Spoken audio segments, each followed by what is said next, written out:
동부 쪽에서 가장 남쪽입니다. 반도인 플로리다를 빼고는 가장 남부인 조지아주에서 취재하고 있는 염혜원 기자. 조금 전에 권특파원이 상원 의원 특히 관심이다 했는데요. 지금 상황 분위기 어떻습니까? 네, 이곳 조지아주 선거도 이제 마감이 됐습니다. 순차적으로 개표 결과가 나올 것으로 보이는데요. 지금은 몇몇 선거구에 출구조사 결과들이 언론을 통해서 보도가 되고 있습니다. 오늘은 선거일이었지만 휴일은 아니었습니다. 그래서인지 제가 있는 이곳 조지아주 에선스 지역에서는 출퇴근 시간을 조금씩 조정을 해서 선거에 임하는 그런 모습들을 볼 수가 있었습니다. 이번 선거의 열기를 느낄 수 있었던 건 조지아의 경우에는 바로 사전 우편 투표의 수치였습니다. 실제 이 지역 주민들에게 오늘 투표를 했느냐 이런 질문들을 던져봤는데요. 우편으로 했다는 답변을 많이 들을 수가 있었습니다. 미국 플로리다 대학의 연구팀에서 지금 이 수치들을 집계를 하고 있습니다. 미국 전역에서는 4,500만 명 이상이 참여를 했고요. 이곳 조지아주에서만 250만 명이 넘었는데 지난 2018년 선거 이후에 최다입니다. 네. 미국도 이제 사전 투표들을 많이 하는 것 같습니다. 우편으로 특히 많이 했다고 합니다. 조지아주가 이번 선거 전체에서 어떤 의미가 있는지요? 왜 이렇게 초접전 지역인지 이거 좀 설명해 주시죠. 네, 조지아주가 이번 선거에 이렇게 관심이 많은 이유는 대선과 함께 치러졌던 지난번 선거에서 조지아주의 선택이 결정적인 영향을 미쳤다는 그런 의식이 작용했기 때문이라는 분석입니다. 조지아주는 말씀하셨듯이 미국의 남부 지역, 그러니까 딥사우스 가운데 하나인 주인데 원래 보수 색채가 강한 곳입니다. 공화당의 텃밭으로 불리는 곳이죠. 지난 대선에서 그런데 큰 정치적인 지형의 변화가 있었습니다.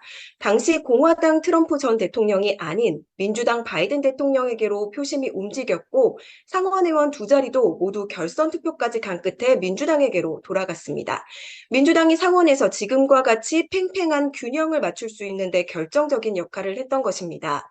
이번에도 현직인 조지아주 최초의 흑인 상원의원, 옥사 출신이죠.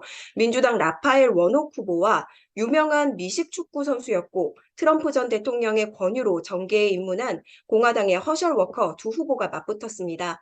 그야말로 박빙인 만큼 지난달 28일에는 버락 오바마 전 대통령이 애틀란타에 지지 연설을 오기도 했고요. 또 두 후보는 서로의 과거 개인사까지 들추어내면서 엄청난 비방전을 선거 막판까지 펴기도 했습니다. 다만 얼마 전에 민주당 상원 원내대표가 바이든 대통령에게 조지아가 내리막길을 걷고 있다고 말한 사실이 보도되기도 했는데요. 이를 두고 조지아가 다시 보수세로 돌아선 것 아니냐는 관측도 나오고 있습니다.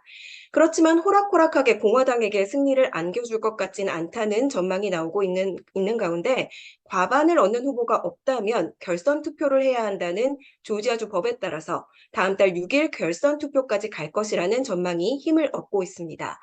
결선 투표까지 간다면 두 후보 모두 승리를 장담하기는 어려운 상황입니다.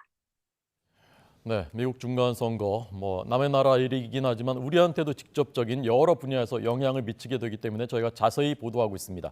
조지아주는 특히 우리 현대기아차가 집중적으로 지금 진출하고 있는 곳인데요. 이번 선거 결과가 우리 기업들한테도 영향 미칠 수 있습니까? 네, 지난달 말에 미국 서베너 인근의 브라이언 카운티에서 현대차의 대규모 전기차 공장 기공식이 있었습니다. 이 자리에 조지아주의 정치인들이 다 모였는데요. 라파엘 워녹 상원 의원과 존 오소프 상원 의원, 그리고 버티 카터 하원 의원이 참석했습니다. 현대차가 미국의 인플레이션 감축 법안에 직접 피해를 보는 만큼 이 정치인들이 어떤 발언을 할까 관심이 쏠렸는데요.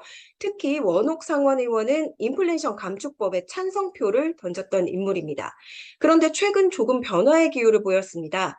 조지아 유권자들 사이에서 대규모 일자리를 창출할 수 있는 이런 사업에 해당 법안이 부정적인 영향을 끼칠 수 있다는 우려가 나오면서부터입니다. 여론을 생각한 원옥 의원의 선거 캠프에서는 이 결정은 실수였다. 이렇게 뒤늦은 해명을 하기도 했는데요. 이렇게 보면 인플레이션 감축 법안을 통과시킨 민주당보다는 공화당 상원 의원이 당선이 돼야 우리 기업에 더 유리한 거 아닌가 이런 예측을 해볼 수도 있을 것 같습니다. 하지만 그게 꼭 그렇지는 않습니다. 민주당의 반대에도 해당 법안을 개정을 하려면 공화당이 상원에서 60석 이상을 차지해야 하는데 현재 미국의 상원 그 판세를 보자면 이게 쉽지가 않습니다. 또 여야를 막론하고 요즘 미국 정치권의 기조가 메이드 인 아메리카라는 점도 걸림돌이 될 수 있습니다. 다만 인플레이션 감축 법안이 민주당이 중간 선거용으로 계속해서 추진을 해왔던 측면이 컸기 때문에 선거 뒤에는 조치가 다소 완화된 하위 시행령을 내놓을 수 있다. 이런 기대도 조지아에서는 나오고 있습니다.